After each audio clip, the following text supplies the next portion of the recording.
Hey, how's it going everyone? In today's video we'll be taking a closer look onto Atomic Heart, a game that is supposed to be released somewhere in Q3 or Q4 of this year. Since this game is being actively developed by a Russian studio named Mundfish, we are having a lot of fears because let's face it, we can't just say that the ongoing war in Ukraine won't affect this game's release. The Russian market is being hit hard, and this game will clearly target all audiences including some of the biggest gaming communities that are in countries applying sanctions against Russia and all of its products. That being said, I just hope that this game's release would be smooth. Now on to the game itself. Atomic Heart's theme is a mixture between a lot of games. It looks like a combination of Metro, Prey, and Bioshock. The main protagonist is a mentally unstable KGB special agent called P3, who was sent by the government to investigate a manufacturing facility that has fallen silent, only to find out that the machines have gone rogue and to see their bioengineering strange experiments. It's an alternate reality Soviet-era game with killer robots, clown-themed torture chambers, and grandmas trapped in some kind of flowing gloop. Yeah, the game is weird. The game in its core is an open-world RPG as far as we know. It could also be a linear game with all of the levels connected to each other by cutscenes. Nothing's firmly confirmed by Mundfish yet.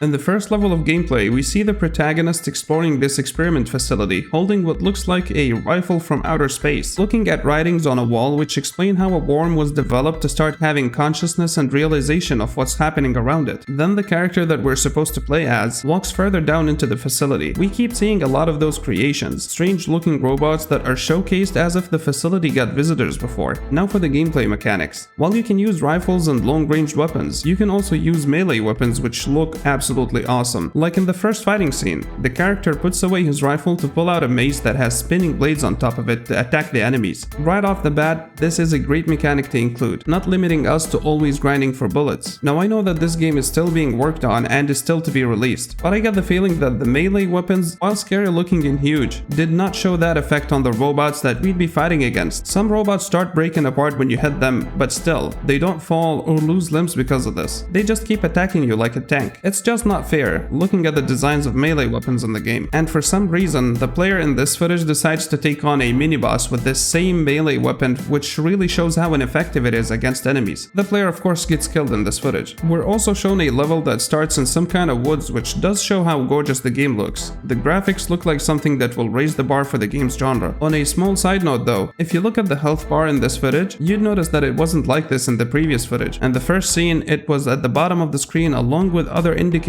that you'll need to keep an eye on.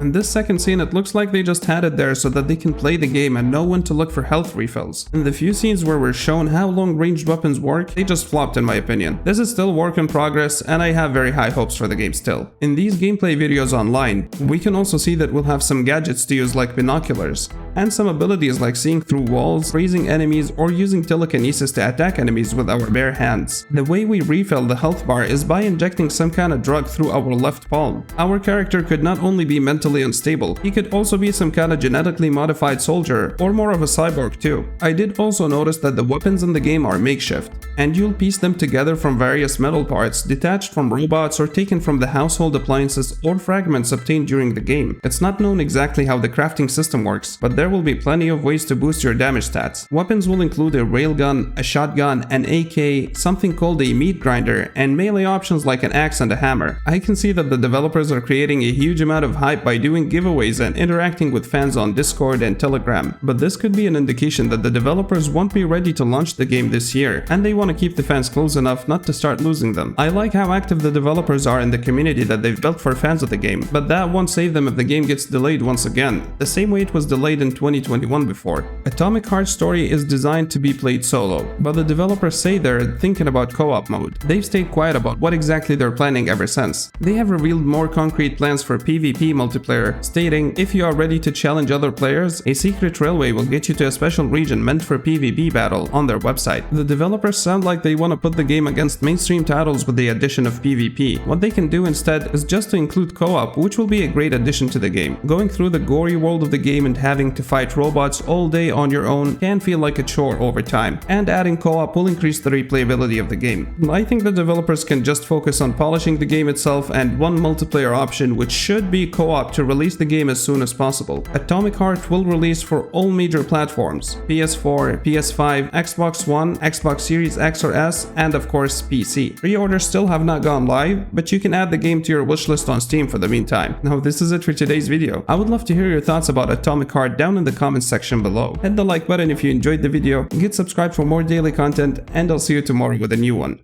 Enjoy.